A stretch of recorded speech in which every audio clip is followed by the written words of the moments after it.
आज हम लोग बात करेंगे कि अगर ब्रीच प्रेगनेंसी है तो आपको क्या करना है। तो सबसे पहले तो क्या ऐसा कोई उपाय है कि इसे हम रोक सकें? तो देखिए 100% इसका कोई उपाय नहीं है, लेकिन हाँ हम लोग ऐसा बोल सकते हैं कि कुछ एक्सरसाइजेज होती हैं जो आपको हेल्प कर सकती हैं कि बच्चा अपनी उस पोजीशन में आ सके।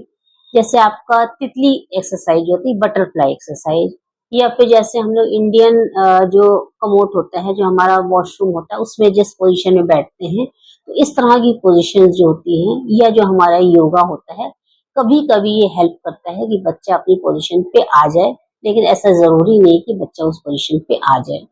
दूसरा ये है कि पहले हम लोग क्या करते थे कि जो बच्चा उल्टा होता था तो उसको बाहर से ही हाथ लगा के सीधा करने की कोशिश करते थे। जैसे आप देखिए ये है, इसमें ये सिर है और हम लोग कोशिश करते हैं बाहर से हाथ डाल के इसको ऐसे करके घुमाने की, इस तरह से लाने की। लेकिन ये जो है बहुत खतरनाक होता है। कुछ साल पहले ये होता था, लेकिन ये बहुत खतरनाक होता है। इससे प्रॉब्लम क्या होती है कि यहाँ पर जो प्लेसेंटा जुड़ा हुआ होता है उसके उखड़ने का डर होता है, जिससे पेशेंट को ब्लीडिंग होती है और बच्चा जो है वो डिस्ट्रेस में चला जाता है।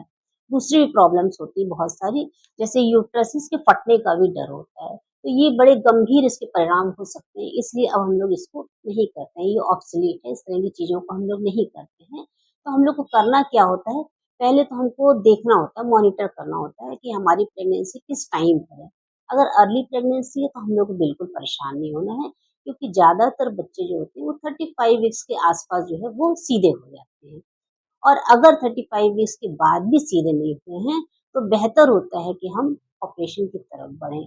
अगर हमको नॉर्मल डिलीवरी करानी है या हम इच्छुक हैं, तो अच्छा होगा कि किसी ऐसे इंस्टीट्यूट में हम एडमिट हैं, जहाँ पे ऑपरेशन की व्यवस्था हो, 24 घंटा आपको मॉनिटर कर सकें। तो उसमें हम लोग देख लेंगे कि क्या-क्या हमारे चेंजेस दिख रहे हैं और हम लोग स्मूथली इस तरफ बढ़ सकते हैं कि नहीं। क्योंकि इसमें जो डॉक्टर होता है वो एक्सपर्ट होना चाहिए।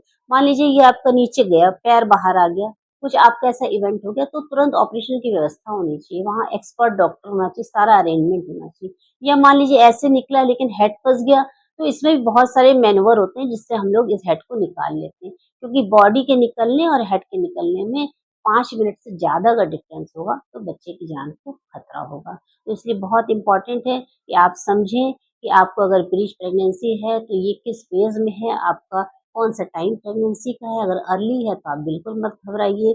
अगर बाद में 35 वीक्स के भी बाद ऐसा है, तो फिर आप डिसीजन अपना सोच समझ के लीजिए, क्योंकि इसमें नॉर्मल में खतरा होता है। Thank you.